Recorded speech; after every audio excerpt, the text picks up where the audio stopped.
You certainly need the heat over the coming days, given that temperatures are going to be running a few degrees below average, and in the meantime, that wind is making that chillier air feel a bit colder. We're also tracking, of course, daylight. We did have a lot of cloud cover today, but when it comes to today, we had 9 hours and 45 minutes of possible daylight, and since the summer solstice, a notable loss of nearly 5 hours and basically 30 minutes, 5.5 hours that we've already lost. We have another 38 minutes to go over the next 36 days. That means in 37 days from now, we start gaining daylight. So some good news there.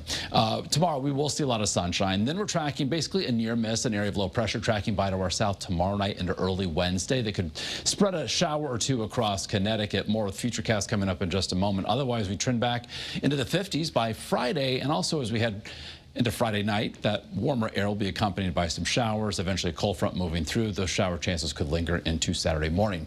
Currently, we've got some scattered clouds. Those clouds are eroding a bit, looking like from Hartford. Good visibility, 41 in our capital city, looking over the green.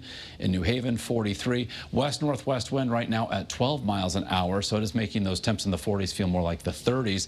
Big picture between low pressure departing and high pressure to our southwest, the wind has been up, but as high pressure gets a little bit closer tomorrow, that wind will be less of a factor. Still breezy, just not as windy as today. And this area of low pressure is the one that we're tracking for tomorrow night into early Wednesday that passes to our south. So for tonight, we bottom out in the upper 20s to low 30s inland, low 30s along the 95 corridor. Out the door tomorrow morning, as the sun comes up, lower 30s, but when you factor in the wind tomorrow morning, wind chill values low and mid 20s inland and mid 20s along the 95 corridor. Tomorrow afternoon, a bit of a recovery into the mid and upper 30s in most spots as temperatures, the air temperature itself warms into the low and mid 40s inland, mid 40s along the 95 corridor. So if you are trying to do a little leaf raking tomorrow, blowing of the leaves, collecting them in some form or fashion, you'll have the wind to contend with. Again, not as strong as today, and much better weather on tap for Wednesday. Now, speaking of Wednesday, here's that area of low pressure moving through the mid-Atlantic states, basically moving offshore,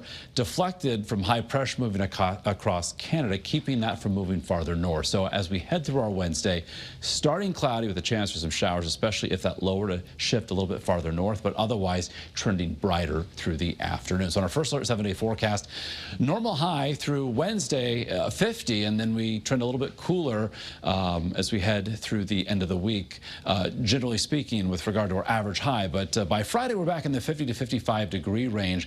And when it comes to Friday, we'll start off dry, but otherwise cloudy. It's later in the evening that shower chances will be increasing as a cold front moves through. And as we get into Saturday morning, we'll be watching for an area of low pressure to develop and right along that boundary. That could enhance the chance for some rain. But the timing and placement may be far enough offshore that the shower chance on Saturday, at least as we see it now, pretty early in the day, and then turning drier and brighter thereafter. So again, mid and upper 40s through tomorrow and Thursday, 50s on Friday, closer to 50 on Saturday, low 50s on Sunday, mostly sunny, a calmer wind, and between 50 and 55 for next Monday.